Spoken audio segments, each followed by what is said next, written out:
Are you naturally a morning person or Not that early. I wasn't. yeah. I'm, I'm becoming one. Yeah. But it's interesting. I like it. Yeah. I mean, things are the same but different every day. So Yeah.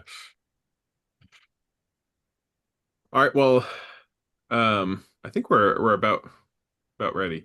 Looks like we got people populated in here. Um, uh, I'll get going with some introductions before we dive into the content, just to give people a few more minutes to hop on. But for those of you that weren't here last week, my name's Jeff. I'm one of the pastors on staff. Been on staff here for about 2 years. Chris is also on here. He's our West Campus pastor, and I'll let him introduce himself in a minute here. But we're going to be just talking a little bit about this idea of work and worship, and what we looked at last week was this idea that we all worship something. Doesn't matter if you follow Jesus or not, we all worship something. And we don't really get to decide if we worship, we get to decide what we worship. And what we worship isn't just what we sing about, it's what we do in practice with our everyday lives. And so the challenge last week um, was to take inventory of the things that you're worshiping in your life, specifically in your work. Are you worshiping the next title, the next promotion, the next, the things that your job can provide for you in your life? Are you worshiping your status? What are you actually worshiping? Not with like what you say in your head, but like in practice in everyday life.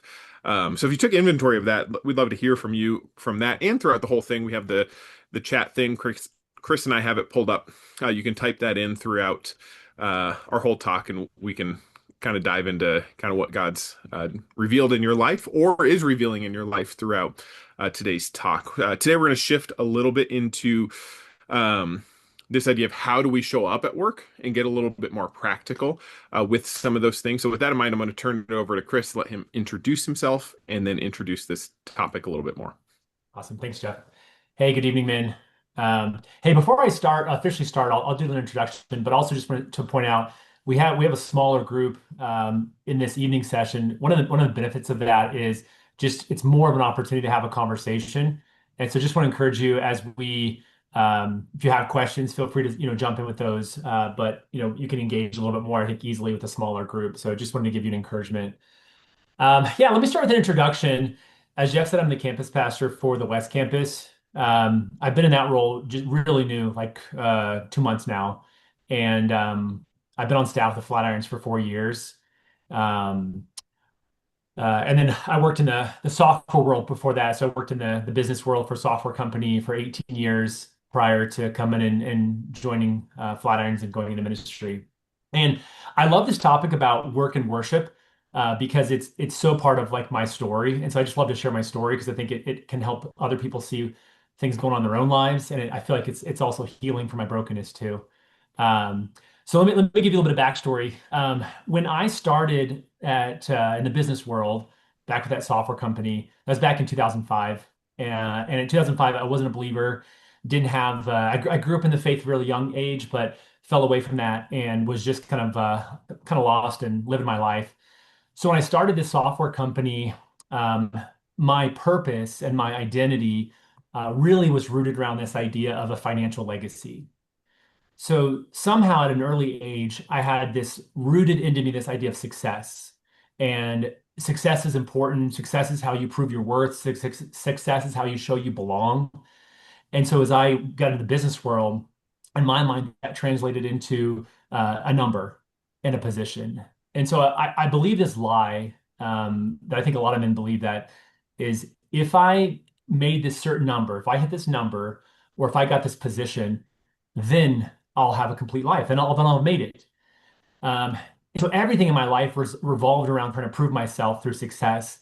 And the one thing I know about us men is that when we put our minds to something, when we put all of our energy and our focus to something, generally that thing gets better. It actually can get really good in our life. The downside of that is actually a lot of things get a lot worse in our life when we focus just on one thing, and especially when it's something like our career. When it's not God, it's like our career or something else. Anything can become a bad thing when it becomes everything to us. And so that's what happened. I became really successful in my work, but made a lot of sacrifices with my kids. Was on the road all the time traveling. And that's just kind of how I was living my life. About 10 years into my career, uh, well, a few years in my career, I met a man and became really good friends with him. And he introduced me to flat irons. So 2008, I started going to flat irons. And a number of years after that, I actually became a believer. So it took me a number of years to become a believer. But as I was doing that, I surrendered my life to Jesus, and he helped me to see things differently, kind of all aspects of my life. I started to look at my life and realize how selfish I was, and how I had no real meaningful purpose. It was all centered around me. I had, I like to call it these two lives. So one life was this Sunday life, we could call it my Christian life. I come to church, I worship, I would serve, I was leading a group. And then my Monday through Friday or Monday through Saturday life was where I was living for myself. God wasn't the center of it. I was actually at the center of my life. I was still uh, living two different lives because that part of my life was focused on my career, on my finances, and it was really separate from the Lord. I didn't really see how those two things integrated. They were separate things. Uh, and so this sense of like living in two different worlds, I sometimes like to think that as being out of integrity. And so when one part of our life is in opposition to another part of our life, we're out of integrity, and I was out of integrity. But fortunately, through like just the continual work on my heart and some men in my life over a number of years, God helped me to realize uh, I needed to live differently. I needed to see things differently, and really, I needed Jesus to be at the center of my life. And as I made that shift, it really started to change everything about how I looked at my life. Uh, I realized that like our work, the work that we do, the work that you do, the work that I do, it's not just a job. It's actually another way that we talked about probably last week with Jeff, that we actually live out our faith and we actually give glory to God. We worship God through our work. So it matters how I show up to work, and it matters how I do my work, and it matters how I impact others. And all of that, it's worship to God, and it makes a kingdom impact. So it really changed my perspective, not just and not of what I was doing, but how I was doing it. And I want to turn it back over to Jeff because he's gonna tie that into some teaching. Yeah. Um, yeah, I just want to call it what Fred posted in there about not taking time off because it was for, the people he was caring for in his farm. And Fred, I think that's a really good observation. And something that's challenged me in my work is Jesus. He would walk by people, you see it in the gospel, that were in need to go spend time with his father, which I've always found very challenging because I can tell myself these lies like, oh, somebody needs me. And the reality is like, well, I need time with God, and then my family needs me. So I really I can relate to that in different details, but I can definitely relate to what you're going through. Appreciate you sharing that. Appreciate what you shared, Chris. I want to look at what the Bible says about this because I think the Bible has a lot to kind of that kind of shift that Chris talked about. The Bible it challenges us to make that shift, all of us who follow him. So I want to take a look at what it says and then really take a moment to break down this verse. We're going to look at Colossians 3:23. And Paul writes this to this church. He says, "Whatever you do, work heartedly as for the Lord, not for men." And I want to break this down a little bit. There's a lot going on here. Whatever you do, and this literally, if you look up what it literally means whatever you do. And in context of this first verse, Paul was actually talking about, if you back up a few verses, he was talking to slaves and masters who were likely doing some pretty mundane tasks. They weren't, doing what we might label as important. They were doing, the things that just made the world, work, right? And Paul says even those things are worship. And what we see in scripture is there's no separation, there's no line between like sacred work and secular work. All work should be done for the Lord. And that's literally what Paul is saying here, saying it doesn't matter what you're doing at your job. It's for God. All work should be worship from the top down, from the bottom up. And that doesn't even just include that, it includes other aspects of our life too. When we're caring for the things that God has entrusted to us within our workplaces, within our families, within our households, we should be doing literally everything as if we're doing it for the Lord. And Paul continues, he says, to work heartedly. So we take what we're doing for the Lord and we work heartedly, which means literally from the soul. So it's not just like doing like working hard. It means working from the right place. And it's not out of like obligation or fear of your boss or not out of the pressure to hit some kind of number or to prove something to yourself. Paul isn't really asking for effort here. What he's asking for is he's asking for something to be coming from your soul, to be coming from the right place. And then the last piece is to work for the Lord and not for men. And this is really our motivation. We don't work for somebody else. We don't work for ourselves. We don't work to prove something. We work for God. So the audience that we look at is different than I think most of us look at. The moment you clock in to the moment you leave, you're not performing for your boss or your coworkers or even for yourself. You're performing for God. And the catch is we can do excellent work. We can do all the right things. We can check all the right boxes, but we can still do it for the wrong audience, right? And that's probably a little bit of Chris's story, right? That he just shared was he did a lot of the right things, and I think we've all been there, but we can do it for the wrong motivations. And what Colossians 3:23 does is it anchors us back. A few years ago, my wife and I lived in Virginia Beach. We're right on the ocean, and I grew up in Colorado, grew up around the mountains. I've skied, I've snowboarded, and a few friends invited me to go surfing. And I thought, well, I've done this before. It can't be that hard, right? And turns out surfing is a lot different. It's a lot harder than I thought it would be. And so, I'm out there and I'm learning, how to do this stuff. And when you're surfing, it's kind of like golf or something else. Like you get so fixated on what you're doing, on looking for the next wave, on trying to paddle hard enough, on trying to catch it, trying to stay balanced. We had a lot of dolphins in Virginia Beach, and they'd like jump up next to you, which was cool in theory, but in practice, it was actually kind of terrifying because you couldn't tell if it was a shark or a dolphin at first, and it would give you like a little heart attack. But you're just so focused on what you're doing. But the reality is, when you're in the ocean, there's also a current, right? If you've ever swam in the ocean, maybe you felt that. And when you're sitting on top of the water on a surfboard, that current can pull you and you don't even recognize it. There's one time I was surfing and I was so focused for probably about an hour on just catching that next wave, riding it, swimming back out, catching the next wave, and I was just so focused on it that when I was done and ready to come back in, uh, I realized that I was about a mile down the road or down the beach, and I realized that when I swam ashore and I couldn't find my stuff and we had to walk all the way back up because the current was that strong. And every surfer knows, they'll tell you, the solution to this is you find a fixed point on the shore, like a lifeguard stand, something that won't move.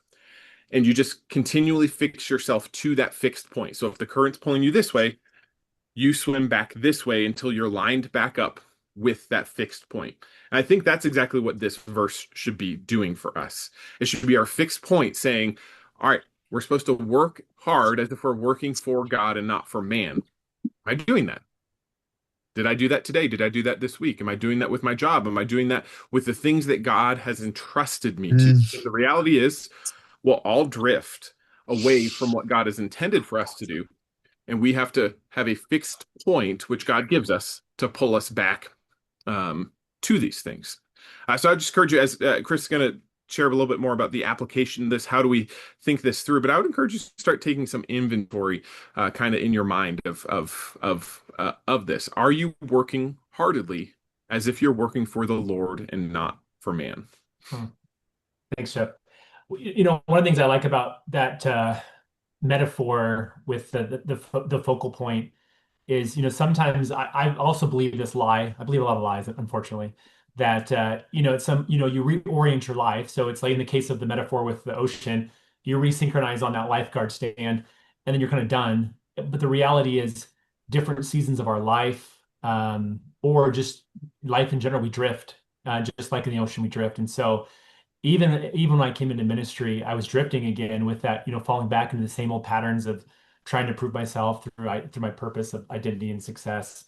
And so I think that's just a good reminder of like, hey, we as men, we do need to re-anchor ourselves, and not just one time in life, constantly actually. And for depending on the issues that we struggle with, it might be daily, just to be reminded of, hey, where does my identity come from, and what's my purpose? Because work has a way of kind of becoming our idol, as we've talked about. I want to talk about application, just so we, as you men leave here and maybe tomorrow or this week, and you're kind of thinking about how do I actually apply this? And so I want to just give you a couple of questions to think about and kind of process through for you to reflect on. And you can feel free to answer these in the chat, or maybe just some reflection time. The first one is if you were to look at your work and really from the perspective of yourself, but also if someone was watching your work. Um, the question is, how are you showing up at work? And so, how do you, if you took an honest inventory, how are you actually showing up at work? And do you work with excellence? Which you could describe, yeah, I do excellent work. And if you're being honest, here's the convicting part for me. Are you working for excellence for your glory or for God's glory?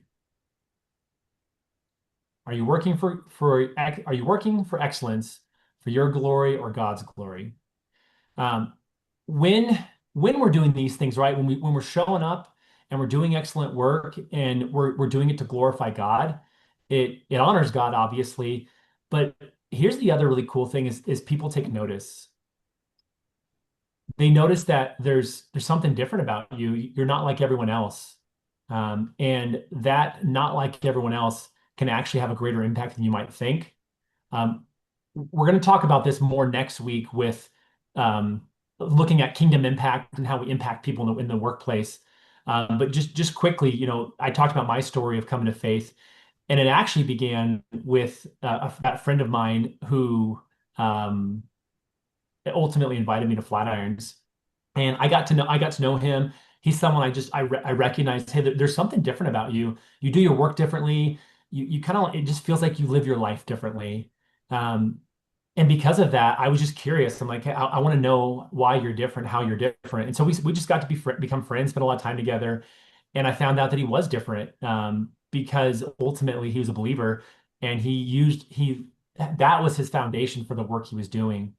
And so for my faith story, actually, a big part of that is someone in the workforce who did their work differently invited me to church. And so like I said, we're gonna unpack that more next week. But just thinking through when we do work excellently, it's not just for us. It's not just to glorify God. It's also there's a ripple to impacting other people that we are in proximity to. Um, I would just encourage you guys. I mean, Chris challenge you to take a few minutes to look through those questions this week. I would definitely encourage you to find that 20 minutes or whatever it is, get alone with God and be honest with with yourself and with God. He already knows. So there's no point in hiding, some of those things. He doesn't disqualify us for the mistakes we make or the ways we kind of fail at this. He actually wants us to bring it to him so that he can help us step into the full life that he has for us. So I'd encourage you to find that. But I'll also encourage you to find that time in a regular part of your routine. This isn't like a one-time deal where you're like, "Oh, I've done it and I'm good to go for for the rest of my life." This is something I've struggled with. Chris, I mean, you mentioned that like it's a continual thing that we need to keep doing. And if I go back to the surfing illustration, it's not like the first time you surf, you have to, correct yourself against the drift. No, you have to do it literally every single time that you go out, and it might be different times you go out. The current might pull you in different directions. Uh, and I think in work as we go about it, we need some regular reflection time. Maybe it's on our drive home after a day or at the end of the week, and we're just asking ourselves and being honest: Am I working as if I'm working for the Lord, or am I working for something else? Did I do my work with excellence? Did I honor God? How am I treating the people around me at work? We need some kind of regular reflection time. So I would just encourage you.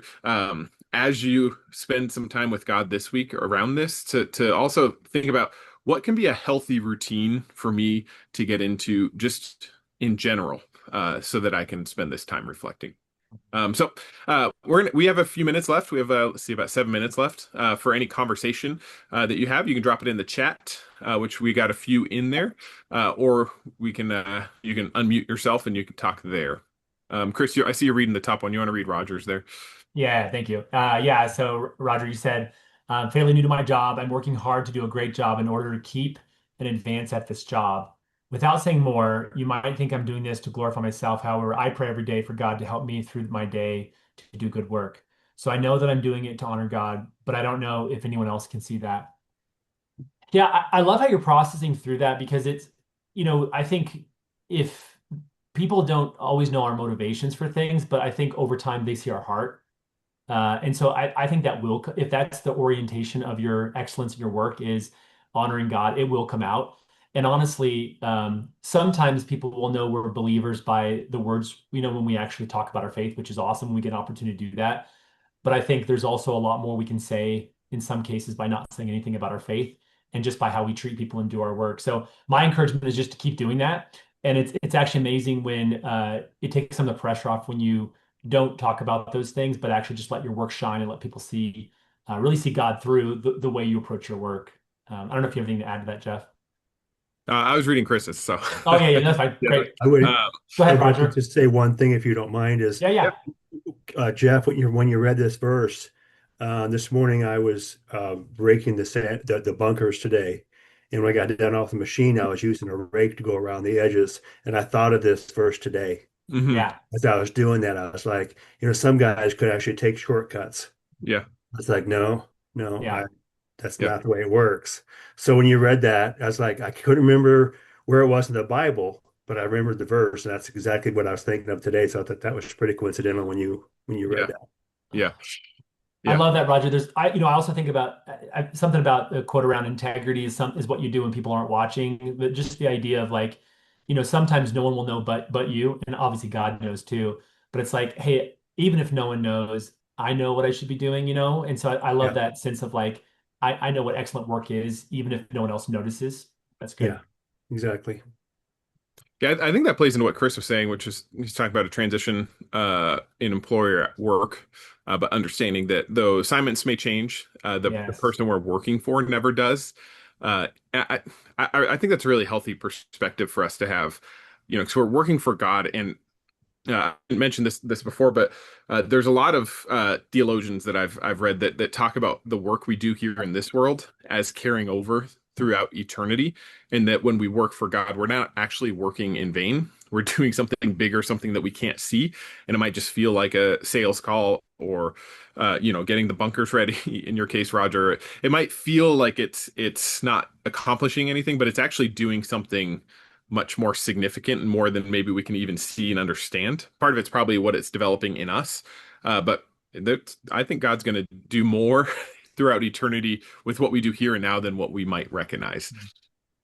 Yeah, and Kevin has a great question. If what if you're volunteering and you don't have a job? And I think that's a great question. And I would even expand.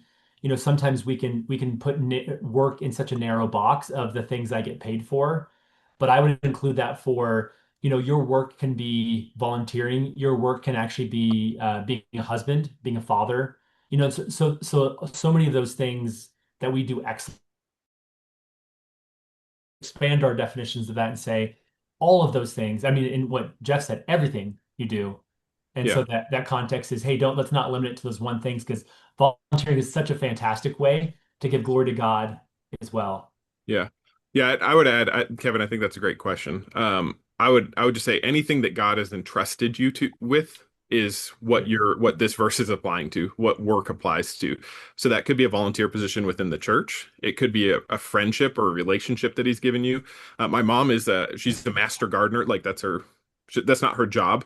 But she's gone through all the courses and she was in the Longmont like parade of gardens. She's probably spends 20 hours a week in the summer in her garden. I think that's worship because she's Yeah. maintaining something that God has entrusted her with, right?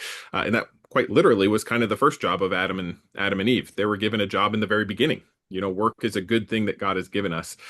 So anything that God has entrusted us with is work, and we're Mhm. not in charge of. That you look at the parable of the talents. We're not in charge of does God give us one talent or 10 talents? We're in charge of managing whatever God has given us. One, five. He doesn't. It's not favoritism. It's just are you responsible with what God's entrusted you with? Hmm. Yeah. Hmm. Those are great thoughts, great questions. Anybody else? Anything that God's stirring in your hearts?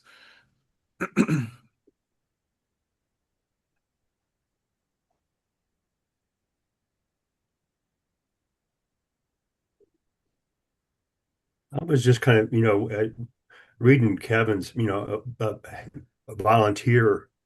Um, to me, I think that's already to me it's already one check mark and being selfless Hmm. because there's no financial reward. Hmm. I mean, even though you have a job doesn't mean that you're not selfless. Hmm. Yeah, But with definitely. no financial gain already, you've already got one foot in the door, I guess, already right off the bat. So Yeah. I think that's awesome. Mm, yeah, good encouragement. Good call out there. Anything else?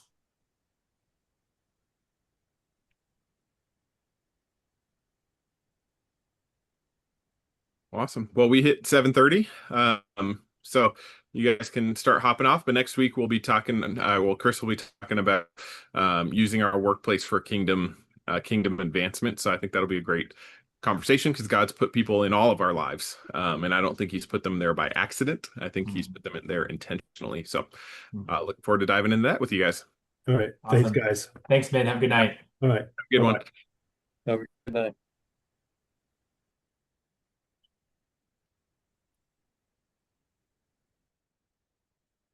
All Awesome. right. Thanks, Jeff. Yep. Okay. That one's a little more, it's